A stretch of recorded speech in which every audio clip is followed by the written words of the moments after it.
اگر ایزی یکی به دست من برسه من 16 تا دور میذارم دور خودش میچرخه. گوش دادید؟ خوب بود؟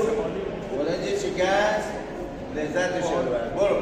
پس بنابراین یادتون باشه مخصوصا کشتیگیرا، مخصوصا جودوکارا، جیتسوکارا دوتا پات گرفتن رو هوایی هیچ کاری نداره. اگه مو داشته باشه مو نقاط حساس اونجا کارسازه. بعدا من تعجب میکنم. بیا حرکت بعدی. گرفت اینجا تو اینجا رو گرفتی چرا با پا نزدی؟